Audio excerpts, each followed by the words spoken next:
기본적으로 저희가 삼다라고 하는데요. 다음, 다갈, 다식이라고 해서 많이 물을 마시고 많은 갈증을 느끼고 그리고 많은 음식을 먹는다 라고 할 수 있어요. 구체적으로는 식사를 끝낸 지 얼마 되지 않았는데 바로 또 배가 고프다거나 아니면 목이 엄청나게 마르다거나 소변을 자주 본다거나 하는 것들이 있고요. 특히 야뇨증이라고 해서 저녁에 잠자리에 들었는데 한 번씩 깨서 화장실을 다녀오는 것, 또 당뇨의 초기 증상이라고 볼 수 있어요. 그리고 또 무기력증이 나타나거나 심한 피로감이 나타나거나 심하면은 살이 빠지는 경우도 있거든요. 이런 증상들이 2주 이상 지속된다면 이거 좀 걱정되는데 라고 경각심을 가지시고 꼭 병원을 가서 혈당을 한번 검사를 해보시는 것을 추천드립니다.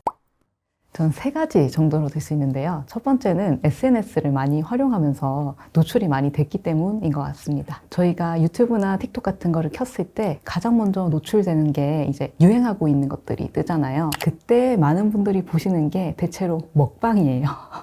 그러다 보니까 가장 먼저 먹방을 보게 되다 보니까 맛있는 것들, 자극적인 음식들에 노출이 되고 휴대폰을 멀리 뒀다고 하더라도 머릿속에서는 기억이 되고 있기 때문에 나중에 온라인 쇼핑몰을 켰을 때 관련된 제품이 떠오를 가능성이 높아요. 실제로 저도 먹방을 보고 나서 쿠팡이나 마켓컬리를 켜놓으면 이거 거기서 봤는데 하면서 구매하게 되는 경우가 많고요. 그래서 온라인 매체에 노출이 많이 됐기 때문에 쉽게 접할 수 있는 환경에 노출되어 있다 라는 게 가장 큰 첫 번째 이유고요. 그로 인해서 두 번째, 잘못된 식습관을 가지게 될 가능성이 커져요. 간편식 위주나 패스트푸드 이런 배달 음식들을 먹게 되다 보면 탄수화물이 많거나 당류가 많은 제품들을 먹기 쉬워지는데요. 그렇게 먹게 되다 보면은 혈당 스파이크가 오게 되기도 쉽고 또 지방이 많은 음식을 먹기 때문에 식습관이 올바르지 못하게 형성되는 경우도 많아요. 특히 코로나 이후에 배달 앱을 사용하기가 더 편리해졌고 배달 앱을 사용하는 경향도 많이 늘어났기 때문에 우리가 탕후루나 치킨, 피자, 떡볶이, 살이 찌기 쉬우면서 당류가 높은 음식들을 자주 쉽게 접할 수 있게 된 것도 큰 몫을 한다고 생각합니다. 그리고 마지막으로는 운동 부족을 들 수 있을 것 같은데요. 저희가 직장 생활을 하다 보면 앉아있는 시간이 오랫동안 길게 유지가 되잖아요. 그러다 보니까 신체 활동은 줄어들게 되고 지방은 늘어나고 근육량은 감소하면서 기초 대사량이 떨어지다 보면 체중은 쉽게 늘어나게 되고 인슐린 저항성도 높아지게 되면서 혈당이 쉽게 높아지게 돼요.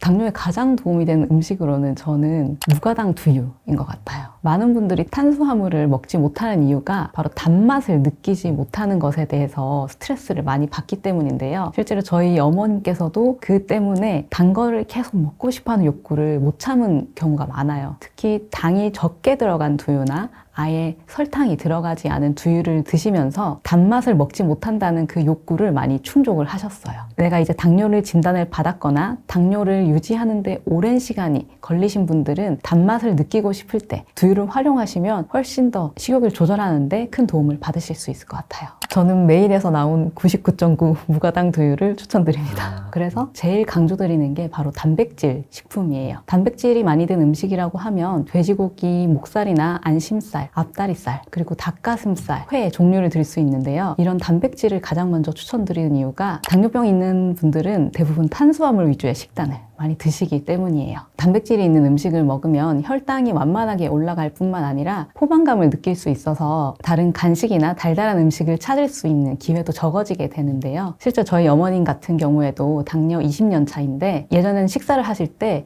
밥을 한 공기를 통째로 드셨는데 지금은 밥을 절반으로 드시고 그 대신에 계란을 식사 전에 꼭 한두 개를 드신다고 해요. 그러고 나서 식후 혈당을 재봤더니 밥만 먹었을 때보다 계란을 먼저 먹고 나서 밥을 먹었을 때 혈당이 훨씬 더 완만하게 올랐다는 거를 직접 눈으로 확인을 하셨거든요. 그래서 단백질이 있는 식품들, 특히 살코기는 퍽퍽해서 못 먹겠다라고 힘들어 하시는 분들이 많은데 그런 경우에는 요즘 저당으로 만들어진 식재료들, 특히 소스류도 많거든요. 저당 고추장도 있고 저당 굴소스 이런 것들이 많기 때문에 이런 것들을 활용해서 단백질이 있는 음식들을 잘 섭취하시면 혈당 조절에 많은 도움이 되실 것 같아요. 공복에 먹으면 좋은 음식으로는 베리류랑 저당 그릭 요거트 이런 것들이 정말 좋은데요. 그릭 요거트는 혈당 상승을 막아주는 역할도 하고 당뇨가 있는 분들은 또 변비가 있는 분들이 많아요. 변비 때문에 유산균 제품을 드시는 경우가 많은데 굳이 유산균이 들어간 건강기능식품을 사서 드시는 것보다는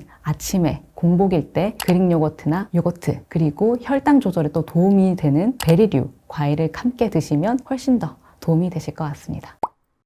고구마가 당뇨에 좋은 이유는 식이섬유가 많기 때문이에요. 식이섬유가 많으면 소화가 되는 속도가 천천히 느려지게 되는데, 이렇게 되면 혈당이 천천히 올라가고 포만감을 느낄 수 있는 기회가 많아지기 때문이에요. 또 고구마에 들어있는 베타카로틴이라는 성분은 염증을 줄여주는 역할을 하는데요. 당뇨가 있는 분들은 혈당이 높기 때문에 이 높은 혈당으로 인해서 혈관이 손상되어 있는 경우가 많아요. 그래서 그런 경우에 이 베타카로틴이라는 성분이 들어가게 되면 혈관의 손상을 조금은 치유해 줄 수 있기 때문에 당뇨에 고구마가 좋다라고 말씀을 드렸습니다. 하지만 많은 분들이 오해하고 계시는 게, 당뇨에는 단 음식을 먹으면 안 된다, 그리고 고구마 먹으면 혈당이 엄청나게 올라가는데 괜찮냐라고 하시는 분들이 많은데요. 그래서 제가 말씀드리는 게, 나의 적정량을 알고 그만큼 드시는 게 좋다라는 거예요. 그래서 일반인들은 100g에서 200g 정도 밤 고구마를 삶아서 드시면 좋고요. 당뇨가 있으신 분들은 밤 고구마를 삶아서 50에서 60g 정도 드신 후에 혈당을 꼭 체크해 보시고 양을 조절하시는 걸 추천드려요. 고구마도 다양한 종류가 있지만 밤 고구마가 가장 혈당을 적게 올리기 때문에 저는 호박 고구마, 물고구마, 당근 고구마 이런 것들보다는 밤 고구마를 추천드립니다. 고구마는 보통 습기가 있는 곳에 두게 되면 빨리 썩게 되더라고요. 그래서 가능하면 서늘하고 통풍이 잘 되는 곳에 보관해 주시는 게 좋고, 오래 보관하고 싶다면 고구마를 보관하는 상자 안에 신문지나 키친타월 등을 놔두셔서 습기를 흡수할 수 있도록 도와주시는 게 좋아요.